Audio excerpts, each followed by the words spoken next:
Approval after Governor Newsom signs 2 bills making it harder for them not to vaccinate their kids. Fox 40's Olivia DeGeneiro is live at the Capitol where those oppositions, well, they showed up yesterday and voiced their displeasure. It was really on full display, Olivia. It really was, voicing their full displeasure and voicing it loudly. Lawmakers here are in the final stretch of this legislative session. We expect them to wrap up by the end of the week, and they've saved some of the most controversial bills for last. Some of those bills so controversial they had protesters and demonstrators out here in the hundreds yesterday. Those protesters so passionately against vaccinations, their loud chants and yells were able to shut down a vote in the Senate yesterday. One mother claims her son would lose his medical vaccine exemption under SB 276. That's one of 2 bills that would tighten the rules for school vaccine exemptions for children. That mom actually chained herself to the Capitol doors in protest. Officers gave several warnings to the demonstrators before taking at least 6 people into custody, including that mom. And although they were able to shut down one vote in the Senate, well, just hours later, lawmakers reconvened and passed the companion bill to SB 276. Dr. Richard Pan is the author of both of those bills, and he's the same lawmaker who was assaulted by an anti-vaxxer, you may remember, in front of the Capitol just a few weeks ago. He says we're experiencing the largest number of measles cases in over 25 years, and his main goal is to make sure children stay safe and healthy at school. But some anti-vaxxers say these bills aren't the solution. It's not these kids that are spreading the disease. 79% of the people who got measles this year in California were adults because the vaccine failed. So let's break this down for you. What exactly will these bills do? Well, the goal of them is to combat fake exemptions, as we mentioned, which would allow children to be exempt from getting vaccinated. Under the bill, public health officials would need to approve any new exemptions, and any doctor who grants more than 5 medical exemptions in a year would be investigated by the Department of Public Health. Lawmakers say they authored the bill after a dramatic rise in medical exemptions since 2015. Now, another component of the law, any school with immunization rates under 95% would also be subject to an investigation by the Department of Public Health. So after lawmakers voted on that second companion bill, about a half hour later, Governor Gavin Newsom signed both of these bills surrounding vaccinations. So both of these are now law in the state of California. Reporting live from the state capitol, Olivia DeGeneiro, Fox 40 News. Olivia, thank you. It's highly controversial, and this bill is coming amid the worst measles outbreak we've seen in 20 years. Yeah, thank you for that report. All right, it's 7:04. Fox 40 is on wildfire watch. Firefighters from across the state are battling 3 major wildfires in Northern California right now. Yeah, there's thousands of acres burning so far in Tehama, Butte, and Plumas counties. Right now, we're watching the Sweets, Red Bank, and Walker fires. The Walker fire is burning in the Plumas National Forest. It's grown to more than 44,000 acres and is only 10% contained. Erratic winds have made conditions difficult for the more than 800 firefighters that are battling the flames. And crews are making progress on the Red Bank fire that's burning in Tehama County. The fire has burned more than 8,800 acres and is 55% contained. The flames sparked Thursday due to a lightning strike. 2 buildings have been destroyed by the fire. All evacuation orders have been lifted. In Butte County, firefighters are gaining the upper hand on the Sweets fire. This is east of Oroville. The fire broke out on Saturday east of Oroville, and since then, of course, burned 400 acres. It's 55% contained. All evacuation orders have been reduced to warnings. El Dorado County Sheriff's deputies say they have found the remains of Heather Gamina Waters, the mother of 3 who vanished in July. This as her husband remains behind bars. He is charged with her murder. Court documents show Anthony Gamina had a history of drug use along with violence towards his wife and others.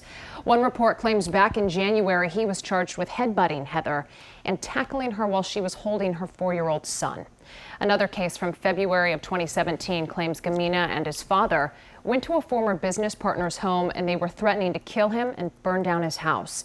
At the time of their arrest, both men did test positive for opioids and methamphetamines. Gamina is also accused of breaking his wife's collarbone the night before she was reported missing. One woman who worked with Heather spoke with her that same night. I called her and talked to her, and she's like, I can still come to work. I'm like, you can't work with a broken collarbone. You know, when she came to work, she left, all her personal stuff at the door, and had some people known if they would have said something or did something. Waldo says she plans to hold a benefit dinner at the cafe where they worked, with money going towards Heather's 3 children.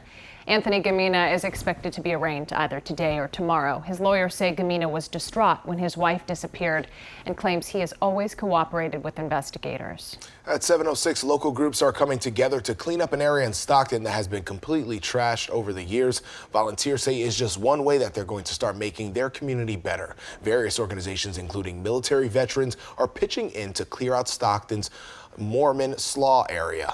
The area has been vandalized in recent years and was set on fire and polluted in the past. Volunteer veterans are participating in the cleanup effort. They say there's still some trash left and the effort is ongoing. Time for a change, and we're trying to show Stockton that we're ready to do it. If no one else wants to do it, we'll do it. We'll keep on doing this until it's taken care of.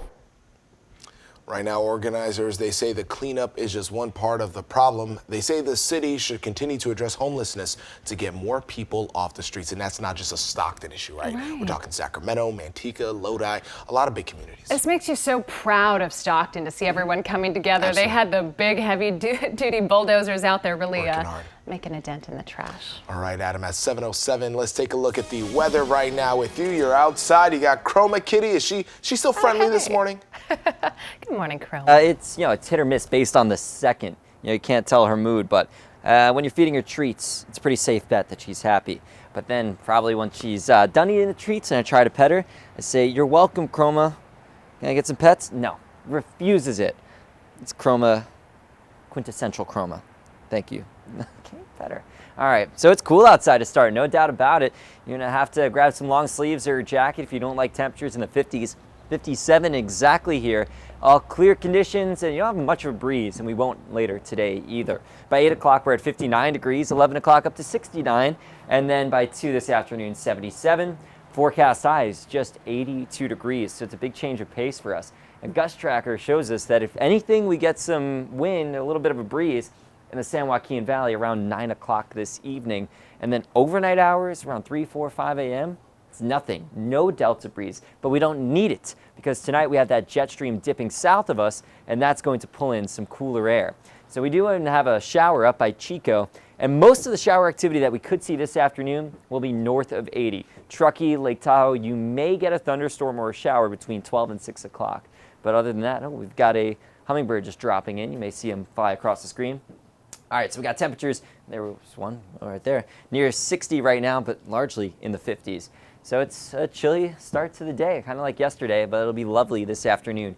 80s in the valley, 70s in the foothills, and 60s, low 60s in the Sierra. Clear and cool tonight. We drop back down into the 50s. So that means tomorrow morning, around 7 a.m., we could be near 56 degrees, and then tomorrow afternoon, a little bit warmer. Temperatures getting back up to the upper 80s, near 90 in the valley. Here's the 7-day forecast. Slightly warmer tomorrow, 93 on Thursday as summer returns. Mostly sunny Friday and Saturday. Temps in the mid-90s, and then cooling off for the second half of the weekend and trending cooler for Monday, dropping down to 83. So enjoy the crisp morning. Great air quality today for most of the region, so you can breathe easy. That's it for me. Martina, let's send it inside to you to check on the roads. All right, thanks so much, Adam and Chroma Kitty. Let's take a look at what we have in store for us. Some backups already. This is happening on 80 right by Greenback. And so you can see the slowdowns that we're having for everyone except for people who are in the carpool lane. Let's get on over to Mike Sheets now. Good morning. Good morning.